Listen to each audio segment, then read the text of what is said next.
Hello everyone, welcome to Civilite. मैं हूं Ankit Goyal and today's class we will study here axial stresses. Okay, so let's begin with the session.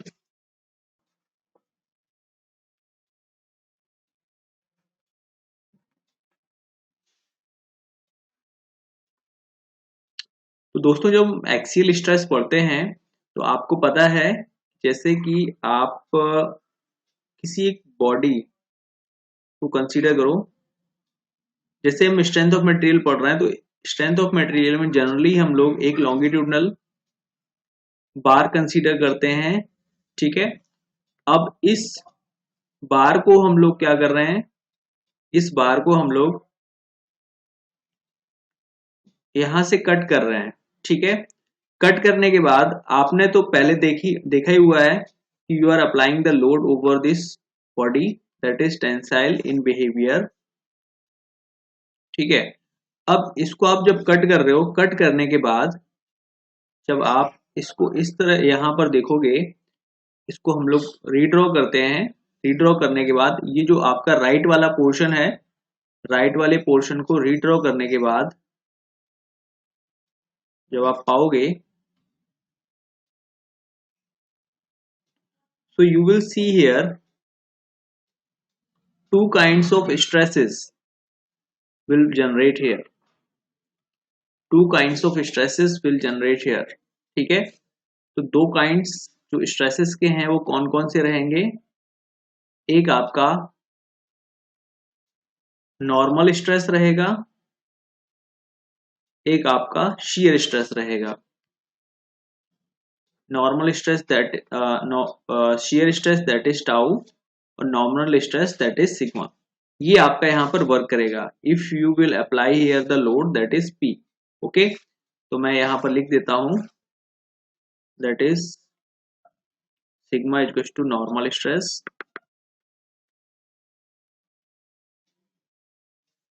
और tau equals to that is shear stress. shear stress, right friends. तो ये आपके दो तरह के stresses हो गए, ए और बी, दो तरह के स्ट्रेसेस हो गए। अब ये जो नॉर्मल स्ट्रेस है that is perpendicular to surface रहेगा और ये अलोंग द सरफेस रहेगा, अलोंग द सरफेस रहेगा। ये बात आपको आई थिंक समझ में आ गई होगी। फिर इसके बाद बात करते हैं हम लोग इंटरनल एंड एक्सटर्नल फोर्सेस की।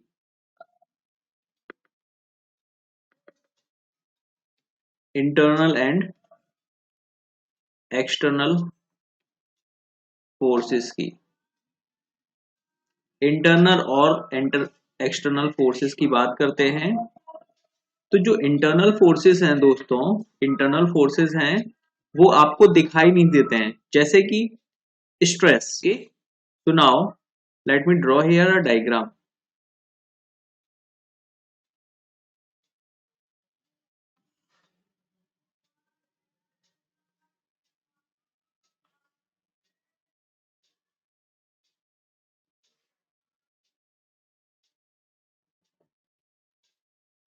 Let me draw here a diagram. Okay, that diagram will help you to understand the concept. Okay, so let's see. If I say that there will force act like this, that is perfectly vertical force, isn't it? This is perfectly vertical force. Or let me draw here a line.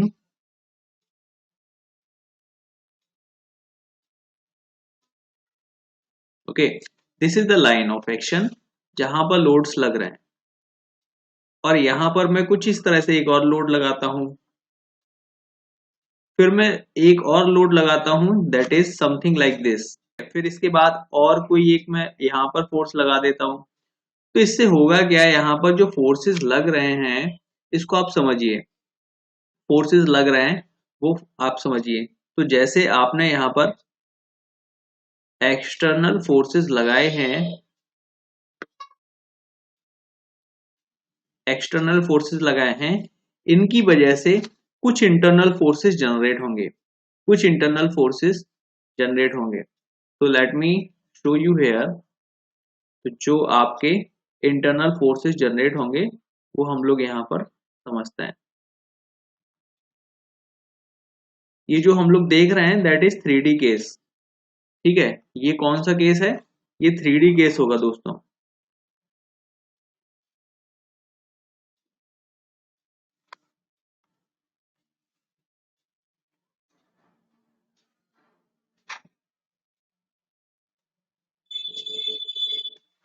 Okay, तो यहां पर जो internal force against the vertical force जो लगेगा that is F Y, F Y, ठीक है। एक force लगेगा that is against the horizontal force that is F X, और इसी के साथ साथ एक और फोर्स लगेगा जो कि एक्सियल डायरेक्शन के साथ लगेगा। ये लगेगा, देखिए यहां पर कुछ इस तरह से फोर्सेस लगेंगे आपके। ओके, तो आपका एक फोर्स जो लगेगा वर्टिकल फोर्स एफ वाई, इसको मैं बोल देता हूं that is F Y. I think आपको ये क्लियरली विजिबल नहीं होगा but I will show you here. F Y, ये मैं बोल देता हूं एफ एक्स, और ये बोल देता हूं एफ जेड, ठीक है। एफ जेड बोल देता हूं। आप इसको और थोड़ा सिंप्लीफाई करना चाहो अगर, तो हम लोग क्या करते हैं, इसको हम लोग थोड़ा सा बदल देते हैं। जैसे कि इसको मैं बोल दे रहा हूं, ये तो एफ वाई ही रहेगा, इसको मैं एफ जेड बोल दे रहा हूं, इसको मैं एफ एक्स बोल दे रहा हूं, ठीक है। तो इस चीज को समझिए, यहां पर आपका जो वर्टिकल फोर्स होगा, वर्टिकल फोर्स, ये वर्टिकल फोर्स जैसे कि ये आपका कोई मेंबर है, इस पे ये वर्टिकल फोर्स लग रहा है, तो that will create the movement, that will create the movement. ये जो मूवमेंट लगेगा वो किसकी वजह से लगेगा? वर्टिकल फोर्स की वजह से लगेगा। यहां पर मैं क्या कर रहा हूं, फिक्स कर दे रहा हूं इसको। फिक्स करने के बाद ये जो मूवमेंट लगेगा वो कैसा होगा? वर्टिकल फोर्स होगा। मतलब वर्टिकल फोर्स की वजह से मूवमेंट लगेगा। तो ये जो मूवमेंट लगेगा किस डायरेक्शन में लगेगा बताइए?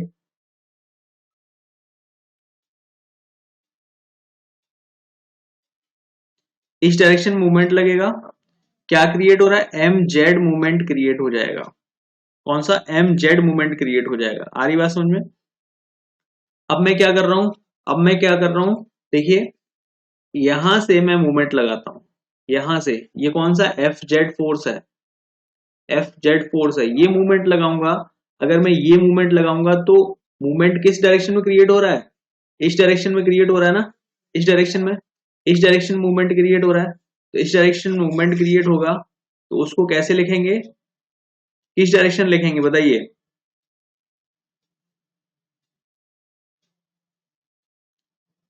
इस डायरेक्शन में, यस और नो। फिर इसके बाद एक्सियल डायरेक्शन में, एक्सियल डायरेक्शन में फोर्स लग रहा है, एक्सियल डायरेक्शन में फोर्स लग रहा है। तो एक्सियल डायरेक्शन का, इसका मूवमेंट किस डायरेक्शन में क्रिएट होगा?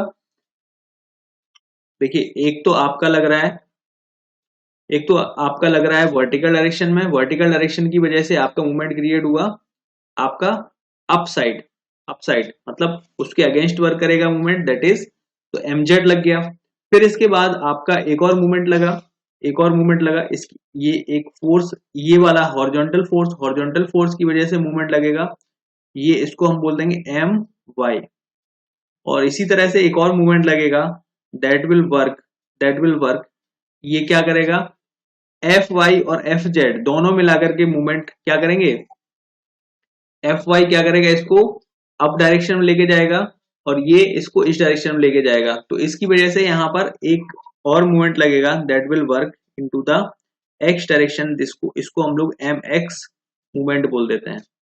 तो ये जो एक्सटर्नल फोर्सेस हैं, ये एक्सटर्नल फोर्सेस क्या करेंगे?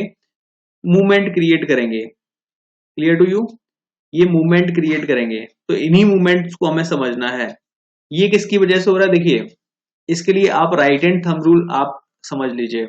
जैसे आपका वर्टिकल फोर्स है, तो वर्टिकल फोर्स के साथ एक मूवमेंट ये आएगा, एक मूवमेंट ये आएगा, ठीक है, एम बाई। जैसे आप देख रहे हो, आप आपका शायद आप राइट हैंड देखिए और राइट हैंड पकड़ के ये डायरेक्शन और ये मूवमेंट, ये डायरेक्शन, ये मूवमेंट, ठीक है, और इसके बाद ये डायरेक्शन, ये मूवमेंट, जो भी आपका एक्स डायरेक्शन है वो ये वाला मूवमेंट लगेगा। तो इस तरह से आप इसको कनेक्ट कर सकते हो। तो आप डायरेक्टली क्या करो, नोट को लिख लो, नोट में लिख लो, note is that direction of movement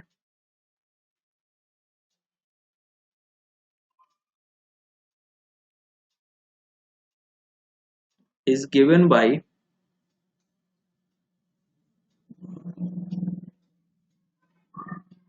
right hand thumb rule,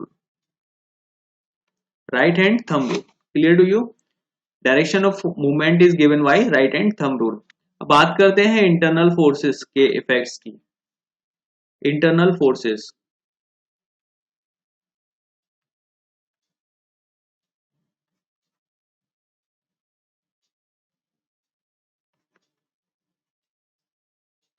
internal forces कुछ नहीं है, जो हमने अभी एनालिसिस की है उसी को हम लोग यहाँ पर देखेंगे। तो इंटरनल फोर्सेस कौन कौन से थे, एफ एक्स, एफ वाई और F Z, F X, F Y और F Z, M Z, M X, M Y और एम जेड। तो आपके फोर्सेस थे F X, F Y, F Z, M X, M Y, M Z. तो जो F X force था that is axial force था क्या, एक्सियल फोर्स था क्या, एफ एक्स जो फोर्स था वो एक्सियल फोर्स था, मतलब इस डायरेक्शन में लग रहा था, एक्सियल फोर्स था। But if I talk about the other two forces, ये इसके अंदर शेयर क्रिएट कर रहे थे क्या, शेयर क्या होता है, शेयर या कटिंग दोनों एक चीज होती है। जैसे आप क्या करते हो, वर्टिकल फोर्स लगाते हो, तो यहां पर इसके अंदर स्ट्रेसेस क्रिएट होते हैं, स्ट्रेसेस क्रिएट होते हैं अगेंस्ट द लोड, इसके प्लेन पर, ठीक है, अगेंस्ट द लोड। तो ये कहलाएंगे शियर स्ट्रेसेस। शियर स्ट्रेसेस किसी भी प्लेन पर लगने वाले स्ट्रेसेस कहलाते हैं शियर स्ट्रेसेस, प्लेन पर लगने वाले स्ट्रेसेस। जैसे कि आप क्या करते हो, कभी कभी आपने देखा होगा, आप किसी बार को कट करने की कोशिश करते हो तो आपने देखा होगा छेनी नाम की एक चीज होती है, छेनी, चीजल।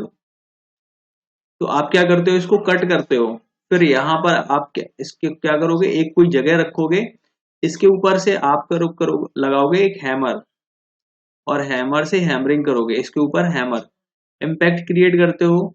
और ये इम्पैक्ट जैसे ही लगेगा तो यहां से क्या होता है, कटिंग हो जाती है, कटिंग हो जाती है, कटिंग हो जाती है।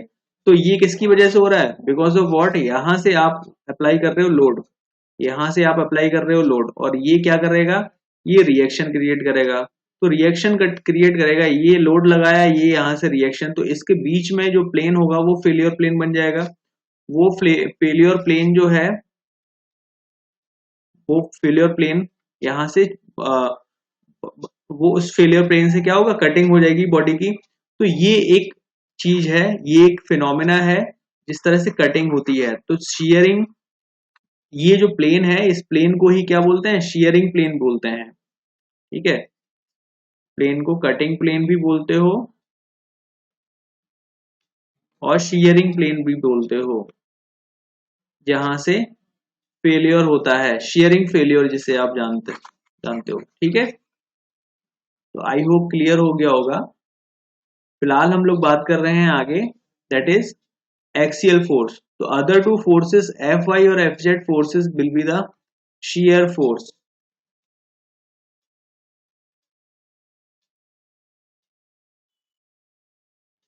shear फोर्सेस रहेंगे, ये आपका एक टाइप का फोर्स है, ये दोनों आपके सेकेंड टाइप के फोर्स हैं, ठीक है।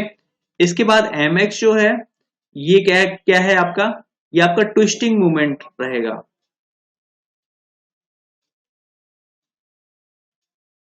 ट्विस्टिंग मूवमेंट रहेगा कैसे दोस्तों, ये आपका कोई एक्सिस है, ये कोई एक्सिस है जिसकी हम बात कर रहे हैं, एक्स एक्सिस, इसको इसके ऊपर मूवमेंट जो लग रहा है दैट इज दिस, या फिर आप कहो कि ये थंब रूल लगाओ, तो इसको इस तरह से ट्विस्ट करेगा। तो ये क्या करेगा, ये जो बिहेवियर है मूवमेंट का, ये क्या कर रहा है, ट्विस्ट कर रहा है, ठीक है। This behaviour is twisting. तो ये थर्ड कैटेगरी का आपका फोर्स है, इंटरनल फोर्स। एम वाई और एम जेड, एम वाई और एम जेड ये आपके बेंडिंग मूवमेंट होंगे। बेंडिंग मूवमेंट जैसे कि हमने ये लोड लगाया, ये लोड लगाया, लोड लगाने के बाद बेंडिंग हो रही है, इस डायरेक्शन बेंडिंग हो रही है।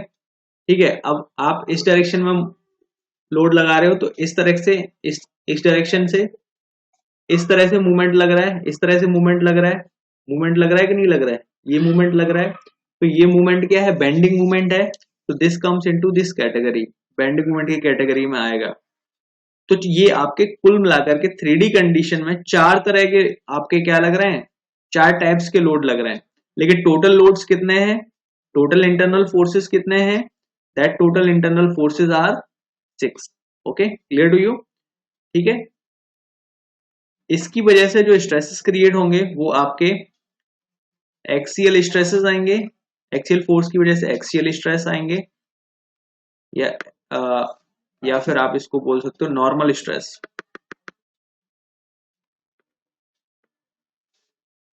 सेकंड ये कैटेगरी है, इसकी वजह से आपके शियर स्ट्रेसेस आएंगे, शियर स्ट्रेसेस आएंगे, या फिर इनको बोल सकते हो ट्रांसवर्स शियर स्ट्रेस।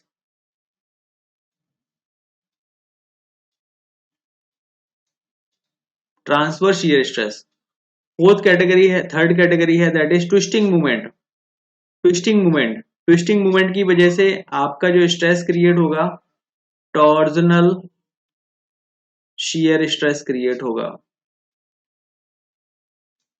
और एक आपका फोर्थ कैटेगरी है दैट इज बेंडिंग मूवमेंट। इसकी वजह से आपके जो स्ट्रेसेस आएंगे वो बेंडिंग स्ट्रेसेस कॉज होंगे। इसमें कोई सी भी आपको दिक्कत आ रही है, जैसे टॉर्जनल शियर स्ट्रेस है, टॉर्जनल शियर स्ट्रेस को मैं आगे बताऊंगा बहुत ही डिटेल में। ठीक है, तो टॉर्जनल मतलब टॉर्जन क्रिएट हो रहा है, टॉर्जन की वजह से स्ट्रेसेस कॉज हो रहे हैं, that is the condition. Okay, clear to you? so let's write here the points when the structure and loading, when structure and loading when structure and loading are in same plane, same plane, that condition is called,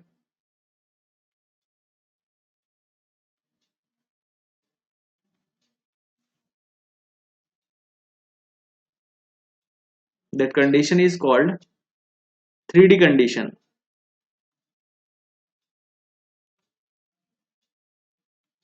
ठीक है, however if loading as well as structure are in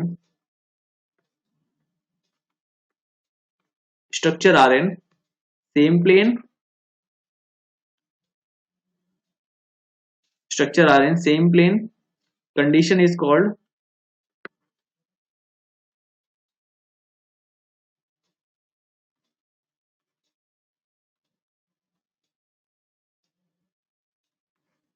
2D condition. ये कौन सी condition होगी? 2D condition हो जाएगी। ठीक है, इसके बाद ये सबसे इंपॉर्टेंट पॉइंट है, in 3D condition, 3D condition number of internal forces are 6। Number of internal forces are 6। कौन कौन से? इसको अंडरलाइन कर लो, F X, F Y, F Z, M X, M Y and M Z. ठीक है, ये आपके 6 फोर्सेस हैं जो आपके काम आएंगे। Clear to you? ये 3D केस था। अगर मैं बात करूं 2D केस की, अच्छा मैंने मेंशन नहीं किया था, let me mention there 3D case.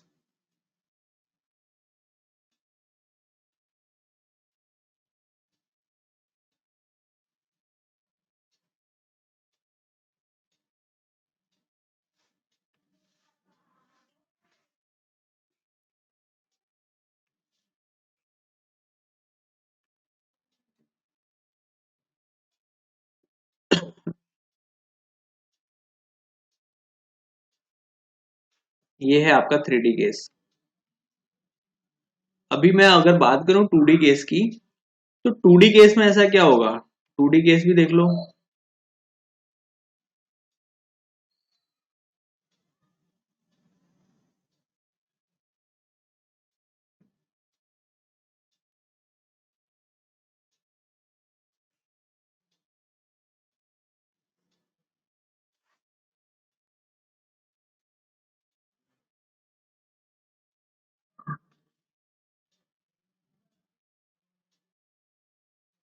ये आपका कोई प्लेन है, और मैं बात कर रहा हूं, I am just talking about that kind of loading.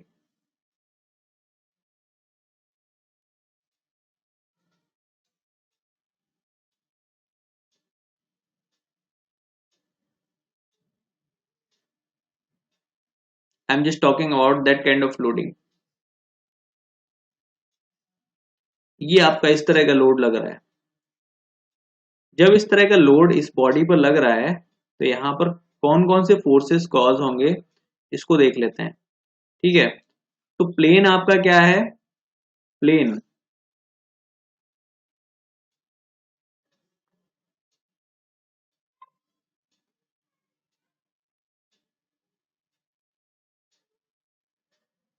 ठीक है, प्लेन आपका कौन सा है, प्लेन इज हेयर। ठीक है, एक आपका वर्टिकल फोर्स लगेगा, एक आपका एक्सियल फोर्स लगेगा, एक आपका मूवमेंट कॉज होगा।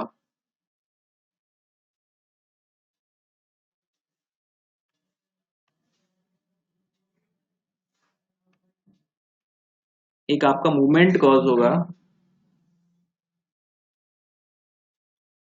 That will in this direction. तो जो आपका एक्सियल फोर्स होगा, एक्सियल फोर्स होगा दैट इज एफ एक्स, जो वर्टिकल फोर्स होगा दैट इज एफ वाई, और जो मूवमेंट होगा that will be M Z. क्योंकि आपकी जो यहां पर लोडिंग है that is into the single direction, इसी प्लेन पर लगेंगी। ठीक है, 2D कंडीशन हम लोग लेके चल रहे हैं, 3D कंडीशन नहीं लेके चल रहे हैं। तो आपका एक एक जो दायरा है, एक डायमेंशन है, मतलब एक डायरेक्शन, जो मतलब 2D जो डायमेंशन है उसमें हम लोग केवल ये तीन फोर्सेस पाते हैं, निकालते हैं, that is this. Okay, clear friends.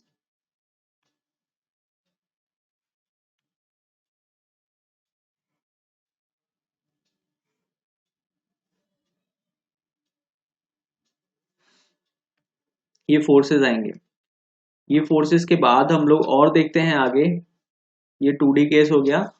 2D case के बाद इसमें किसी को डाउट तो नहीं है, तो यहां पर नोट लिख लो, in case of 2D structure, 2D structure, number of internal forces are 3। Example कौन कौन सा, F X, F Y and M Z. ठीक है, जिसमें क्या होगा, एक एक्सियल फोर्स होगा, एक शियर फोर्स होगा जो एफ वाई है, शियर फोर्स होगा, और एक मूवमेंट होगा। क्लियर टू यू, एक मूवमेंट होगा। आ रही बात समझ में। तो ये आपका 2D का केस हो गया। फिर इसके बाद आगे देखते हैं। अगर मैं बात करूं, अगर मैं कहूं कि stresses under general loading condition, क्या होगा, stresses under general loading condition क्या होगा,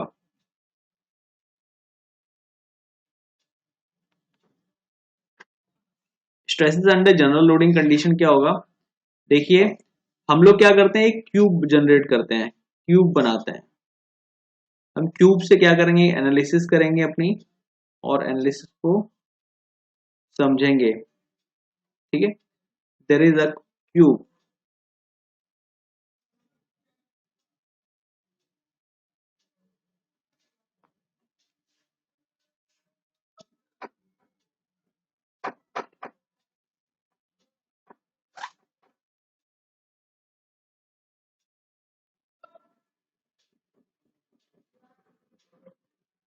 ठीक है, देयर इज अ क्यूब। अब इस क्यूब को देखो, इस क्यूब में आपकी 3 डायरेक्शन में मेंशन करूंगा, that is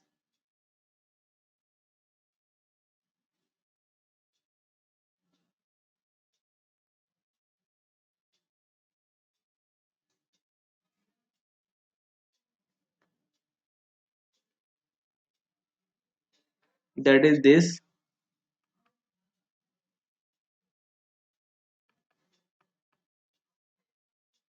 this and this.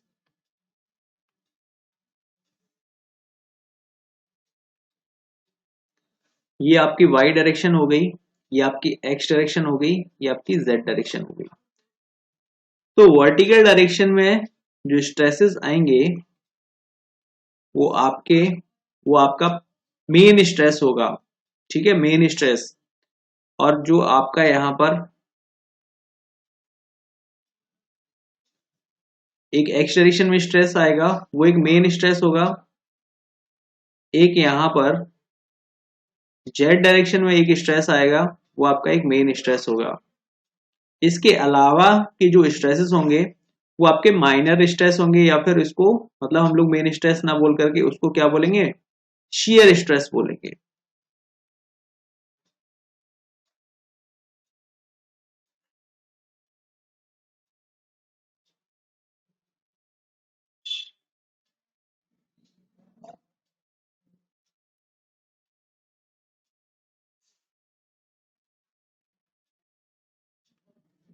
इसको इस डायरेक्शन बनाएंगे तो इट लुक्स गुड। ठीक है, इनको मेंशन करते हैं, that is here sigma x बोलोगे आप।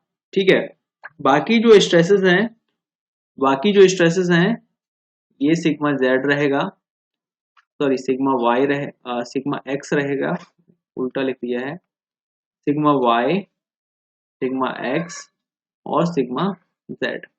बाकी जो स्ट्रेसेस होंगे वो स्ट्रेसेस आपके दूसरी स्ट्रेसेस के सहयोग से बने हैं, जैसे कि टाउ, मतलब ये सरफेस पे लगने वाले स्ट्रेसेस हैं। अगर आप परपेंडिकुलर टू द सरफेस देखो तो वो कौन से आपके 3 ही स्ट्रेसेस आएंगे।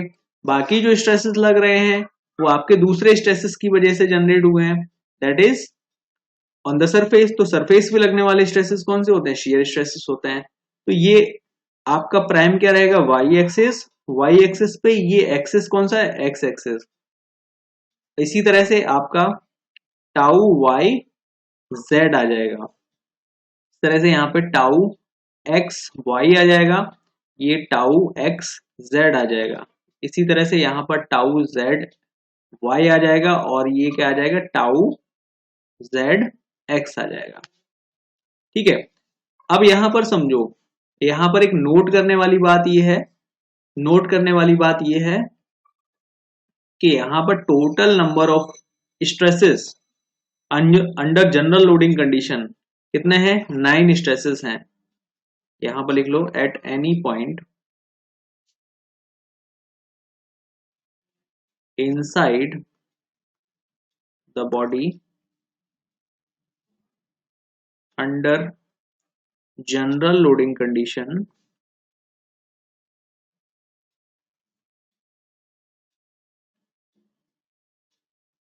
General loading condition, number of stresses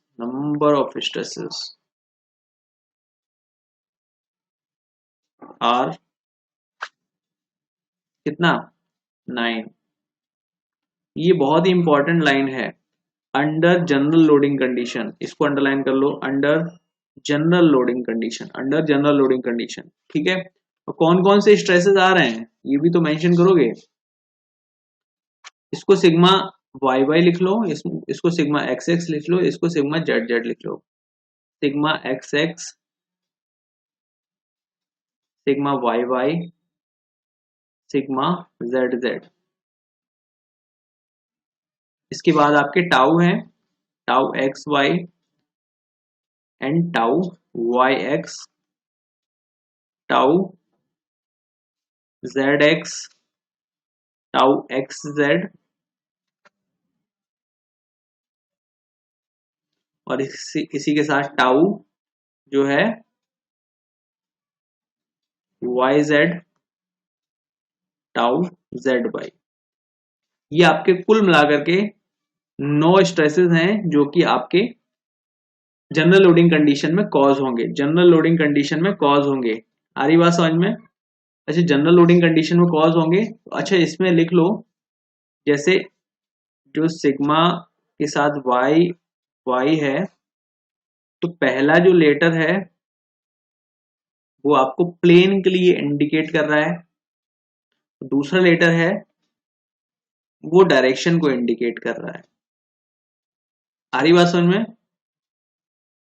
तो ये एक जनरल जो थ्योरी है, इसको आप संभाल के रखिएगा, प्लेन और डायरेक्शन को इंडिकेट कर रहा है।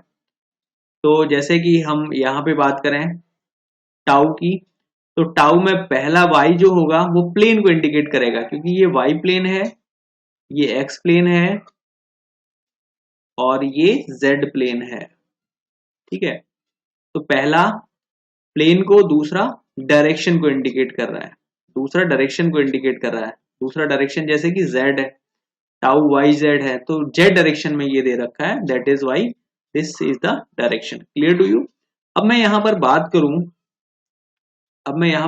करूं, आगे कि क्या ये टाउ एक्स वाई जो है बराबर होगा टाउ वाई एक्स के? क्या ये बराबर होगा? आंसर होगा यस। कैसे? कैसे? चलिए देखते हैं, इसके लिए भी हम एनालिसिस करते हैं।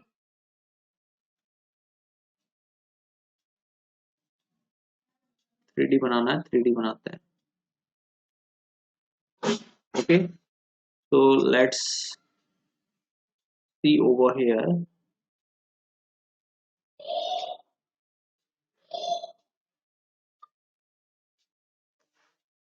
ओके, तो यहां पर मार्क कर दो समथिंग। अच्छा, पहले हम लोग क्या करते हैं, डायमेंशन मार्कअप कर लेते हैं, डायमेंशन मार्कअप कर लेते हैं। ये जो डायमेंशन है that is something, that is a, इसको बोल दिया, इसको हमने बी बोल दिया है, इसको हमने सी बोल दिया है, that is C.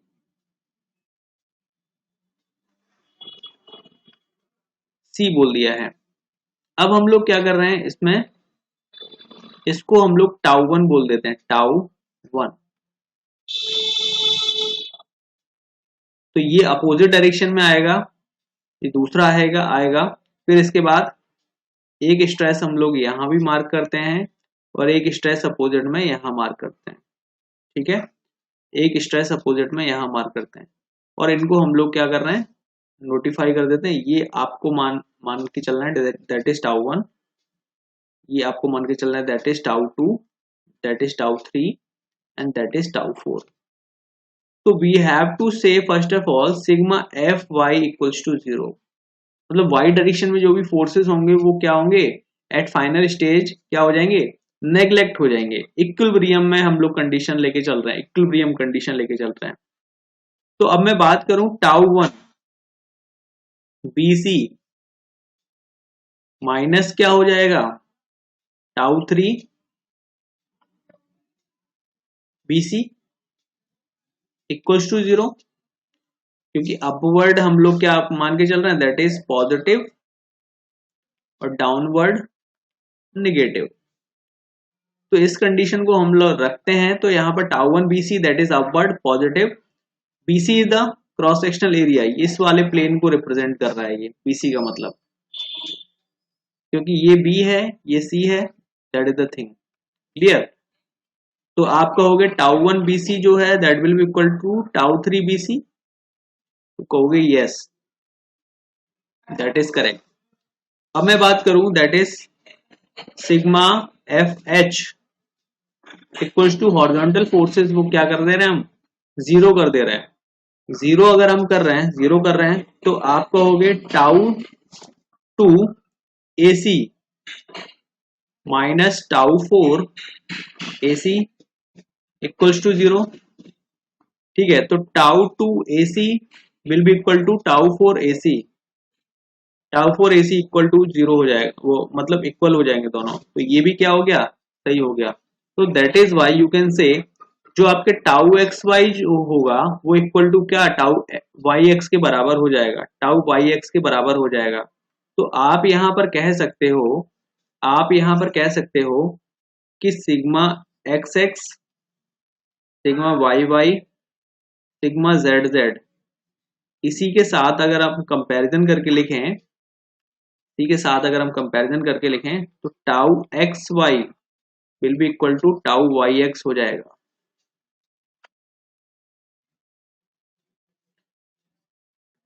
Tau Y x लिखें तो, sorry,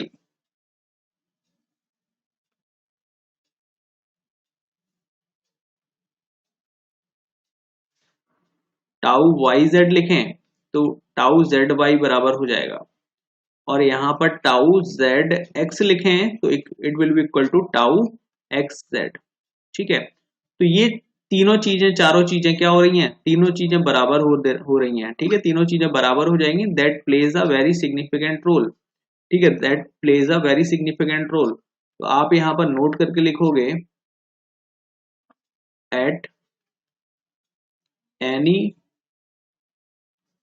point inside the body, inside the body under general loading condition, under general loading condition, number of independent stress component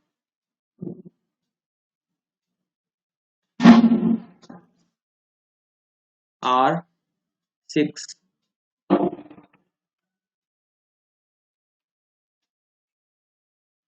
तो यहां पर अंडरलाइन कर लो, अंडरलाइन क्या करोगे, number of independent stress component are 6। Number of independent stress component कितने हैं, वो क्या है, 6 हैं। कौन कौन से, जैसे कि sigma X X, sigma Y Y, sigma Z Z, tau X Y, tau X Z और टाउ वाई जेड। ठीक है, टाउ वाई जेड, तो ये आपके कंपोनेंट हो गए। Clear to you, clear to you. इसी के साथ साथ आप लिख सकते हो point, shear stresses on opposite faces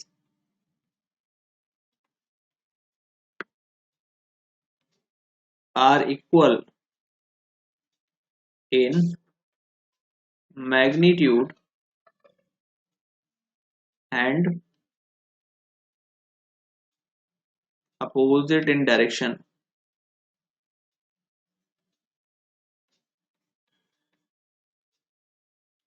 followed from force equilibrium से हमने ये चीज उठाई है। ओके, इसके बाद आप कह सकते हो shear stresses on adjacent perpendicular planes are equal, perpendicular planes are equal in magnitude and are in direction either towards each other or away from each other। ये किसकी वजह से होगा, मूवमेंट इक्विलिब्रियम कंडीशन।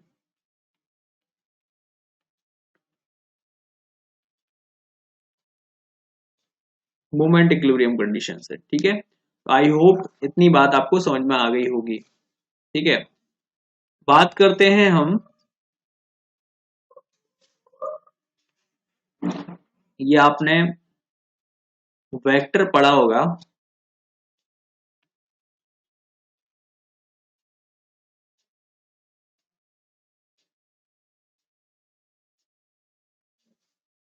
वेक्टर तो आपने पढ़ा ही होगा, और ये कुछ इस तरह से वेक्टर है। ये वेक्टर क्या बता रहा है आपको, ये वेक्टर ये बता रहा है कि अगर आपका फोर्स F1 है, ये फोर्स F2 है, तो आपका रिजल्टेंट R होगा, रिजल्टेंट R होगा। ठीक है, तो ये F1 भी वेक्टर है और F2 भी वेक्टर है, तो रिजल्टेंट भी क्या होगा, वेक्टर ही होगा। क्या यहाँ पर वेक्टर क्या होता है, वेक्टर के अंदर जो वेक्टर की बात करते हैं तो वो डायरेक्शन पे वर्क करता है। ठीक है, और वेक्टर स्केलर की बात करें, वो किस पे वर्क करता है, मैग्नीट्यूड पे वर्क करता है। वेट जो है वो कैसा है, स्केलर क्वांटिटी, स्केलर क्वांटिटी मतलब वेट जो है, वेट जो है स्केलर क्वांटिटी है, वेट। डायरेक्शन कैसा है, डाउनवर्ड डायरेक्शन है, सॉरी मैग्नीट्यूड जो है डाउनवर्ड डायरेक्शन में लगेगा, मैग्नीट्यूड मतलब वेट वाली क्वांटिटी है। ओके, तो इसी के साथ साथ मैं अगर बात करूं स्ट्रेस क्या है, तो स्ट्रेस जो है, stress is not a vector quantity,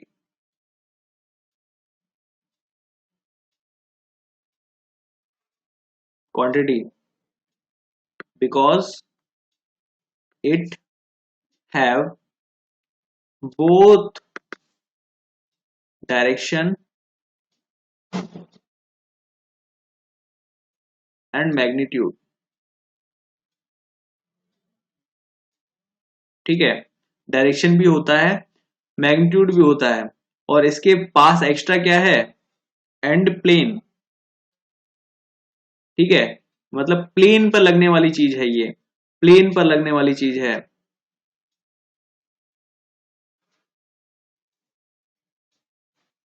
but resultant, resultant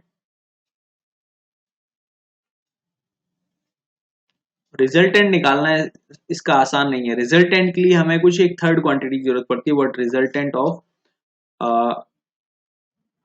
to stresses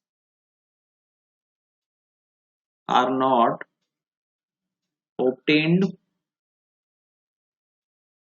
using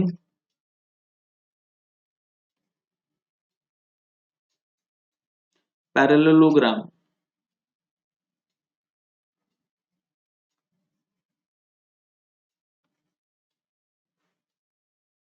law of vector addition। Okay, तो इसके लिए आपकी एक अलग मैथमेटिकल क्वांटिटी बनाएगी, that is called tensor. Hence stress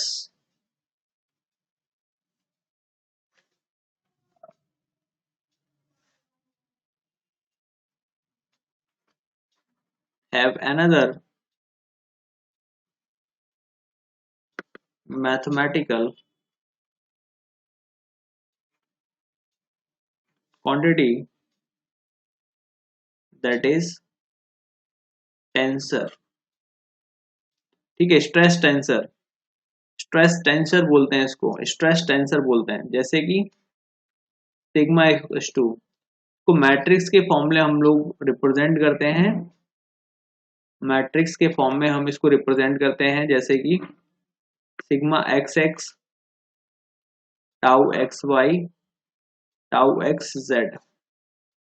यहां पर आ जाएगा आपका tau Y X, sigma Y Y, tau Y Z. यहाँ पे आ जाएगा tau Z X, tau Z Y, और ये आ जाएगा सिग्मा वाई वाई। एक्चुअली इसमें जो काम की चीज है दैट इज डायगोनल, इसका डायगोनल है वो काम का है,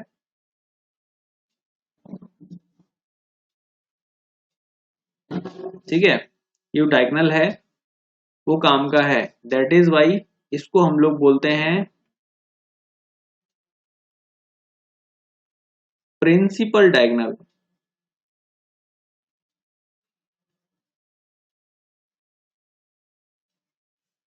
ये आपका क्या है, स्ट्रेस टेंसर मैट्रिक्स है, this is your stress tensor matrix, ठीक है फ्रेंड्स। तो इसको हम लोग क्या करते हैं, समझ लेते हैं, नोट कर लेते हैं, that is stress tensor matrix is, वो कैसा है, सिमेट्रिकल मैट्रिक्स है। तो ये जो की पॉइंट्स बता रहा हूं, these are very very important key points. Symmetrical matrix होता है ये इसमें डायरेक्टली क्वेश्चन पूछे जाते हैं, ठीक है। सिमेट्री लिख लो, symmetry of stress tensor matrix is account of movement equilibrium,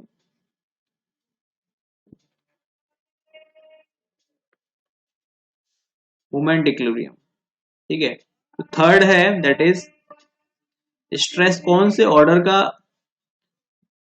tensor है, stress is second order tensor,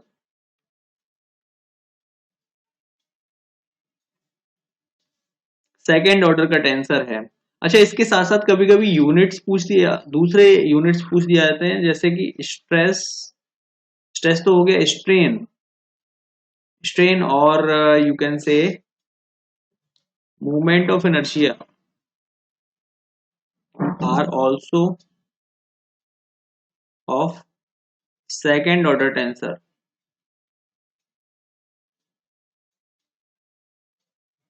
second order tensor है ये भी, क्लियर टू यू। अच्छा, कभी कभी मैग्नीट्यूड का पूछ दिया जाता है, एक बार आरआरबी का क्वेश्चन पूछा गया है, आरआरबी जेई में क्वेश्चन पूछा गया था, मैग्नीट्यूड, इसका क्या है, जीरो ऑर्डर टेंसर है ये, जीरो ऑर्डर टेंसर है। अच्छा, मैं अगर लिखूं नंबर ऑफ एलिमेंट, जैसे लिखा है 3 की पावर n लिखा हुआ है, तो n जो रिप्रेजेंट करेगा वो आपका ऑर्डर ऑफ टेंसर को रिप्रेजेंट करेगा, clear to you, order of tensor को रिप्रेजेंट करेगा,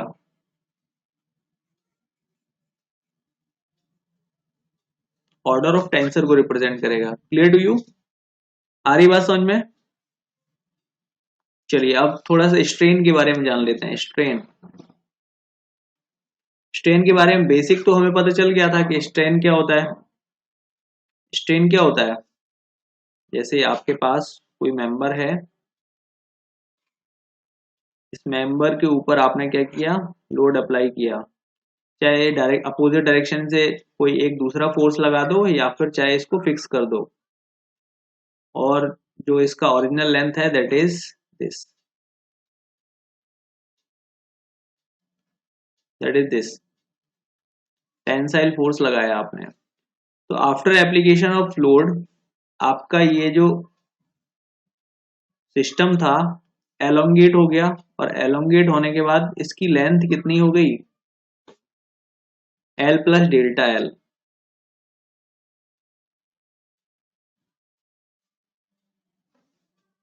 डेल्टा एल जो लेंथ है वो बढ़ गई, डेल्टा एल जो लेंथ है वो बढ़ गई, ठीक है। तो जो आपका स्ट्रेन है वो आपके कहलाएगा एलोंगेटेड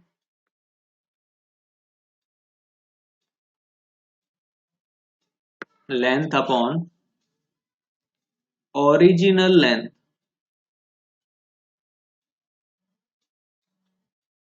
ओरिजिनल लेंथ। तो इस तरह से एप्सिलॉन की वैल्यू हो जाएगी डेल्टा एल अपॉन एल, ठीक है, डेल्टा एल अपॉन एल। अगर मैं इसी में क्या करूं,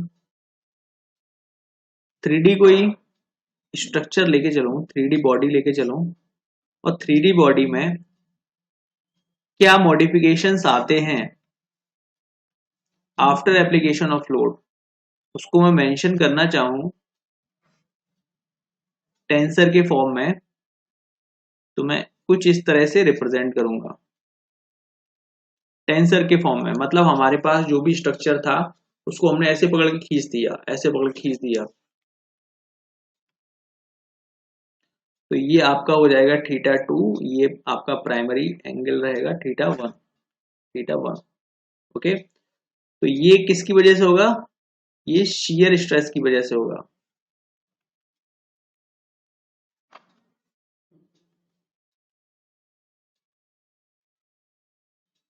शियर स्ट्रेस की वजह से होगा।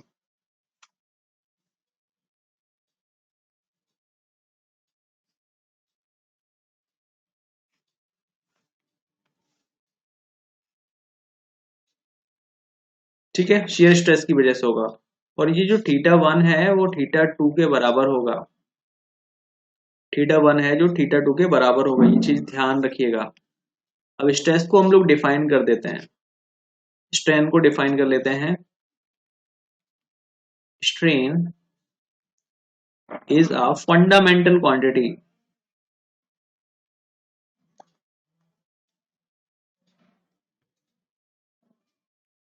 Fundamental quantity, fundamental quantity not stress. Stress fundamental quantity नहीं है। स्ट्रेस कैसा है, स्ट्रेस को कैलकुलेट करते हैं because strain can be measured using strain gauge, strain gauge, but stress can only be derived, strain can only be derived as, क्या बोलते हैं तो, इंटरनल रेजिस्टिव फोर्स या resistive force, force per unit area. ठीक है, per unit area. I hope ये बात आपको समझ में आ गई होगी। और इसके साथ साथ और हम बात करें, ठीक है, इसके साथ साथ हम लोग और बात करें, नोट करके लिख लो, ये बहुत ही महत्वपूर्ण बात है। Note, only normal strain